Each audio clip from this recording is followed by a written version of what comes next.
তো তোমরা দেখতে পাচ্ছ আমার করলা গাছে কি সুন্দর করলা ধরেছে।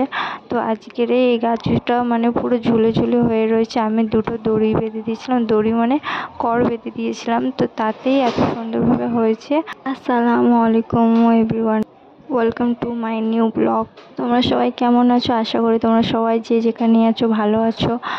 আর তোমরা সবাইকে ভালো থাকতেই হবে, আর আমার ভিডিওটা তো তোমাদেরকে দেখতেই হবে। তো এই জন্য তোমাদেরকে অসংখ্য ধন্যবাদ, থ্যাংক ইউ। আর তোমরা আমার এই ভিডিওটা লাস্ট পর্যন্ত দেখতে থাকো, আর তোমাদের থেকে এইটুকুনি আমার আশা। তো তোমরা যারা আমার এর আগের ভিডিওগুলো দেখেছো, তো তার মধ্যে তোমরা এই ভিডিওটাও দেখেছো কিনা আমি এতে এই গাছটা বড় হচ্ছিল যখন, তো আমি তখন দুটো কড় বেঁধে দিয়েছিলাম। তো সেই কড় জড়িয়ে জড়িয়ে এই গাছটা এতটা বড় হয়েছে। তো তারপরে এখন মানে আর বাড়তে পারছে না, আর মানে ডালপালাগুলো ঝুলে আছে। তো তাই জন্য ভালোভাবে হচ্ছে না বলে আমি আবার দড়ি এখানে বাঁধছি খুব কষ্ট করে। এখানে মানে বাঁধারও জায়গা নেই, আর কিছু করারই জায়গা নেই যে কীভাবে বাঁধবো, কীভাবে গাছটাকে তুলবো বুঝতে পারছি না, কেন কি এটা তো আমার ব্যালকনিতে, তাই জন্য। তো তোমরা দেখতে পাচ্ছ গাছটা কিভাবে হয়েছে, কি প্রসেসে হয়েছে, আর আমি গাছটাকে কতটা যত্ন করছি আর কতটা কষ্ট করছি গাছটার জন্য, গাছটা বেঁচে থাকার জন্য, গাছটা ভালোভাবে হওয়ার জন্য। দেখো আমার এখানে তো কাঁটা গাছ ছিল, কাঁটা গাছও হাতে লেগেছে, আর ওখানে আমি দড়িটাও বাঁধতে পারছিলাম না, চেয়ার উপরে উঠে খুব কষ্ট করে বেঁধেছি, এখানেও কষ্ট করে খুব বাঁধছি।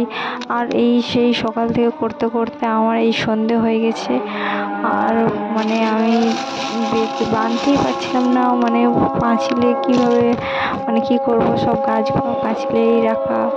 তো গাছের জন্য আমি কষ্ট করতে রাজি আছি, কোনো অসুবিধা নাই, কেন কি গাছ আমার অনেক বেশি ভালো লাগে। তো তার জন্য এইটুকুনি তো কষ্ট করতেই হয়, করতে হবে। তো তার জন্য আমি এইটুকুনি কষ্ট করতেই পারি, আমার এই কষ্টটা কোনো কষ্ট মনে হয় না, কেন কি গাছটা যদি সুন্দর হয়ে ওঠে তো আমার সেটাই দেখে ভালো লাগে। আর আমি ওইটা রোজ দিনে সকালে উঠেই আগে দেখতে যাই, ঘুম থেকে উঠেই, আর আমার খুব ভালো লাগে। আর এখানে মানে ছোট ছোট করলাগুলো পেকে গেছে, কেন জানি না আমি।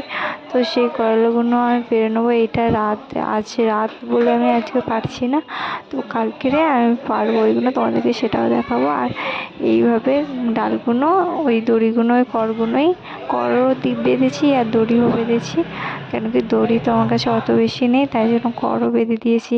তো আর দেখো পরের দিনে সকালে এই গাছটা এই দেখো কতটা সুন্দর লাগছে, দেখতে খুবই সুন্দর লাগছে। আর এখানে দুটো পেঁপে গাছ ছিল বড় বড়, আর সব ছোট ছিল। আমি একটা বড় পেঁপে গাছ তুলে দিয়েছি, কেন কি যদি করলার গোড়ার কোনো অসুবিধা হয়, করলার একই বালতিতে লাগানো, তাই জন্য। তো দেখো এই জন্য করলা একটা তুলে নিচ্ছি, পাকা পেকে গেছে ওটা ছোট থেকেই, তাই জন্য ওটা আমি ভেঙে নিলাম।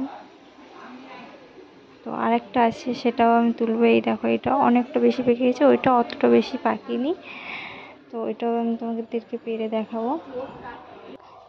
আমার এইগুলো করতে খুব ভালো লাগে, খুব মানে এটা মানে আলাদাই খুশি।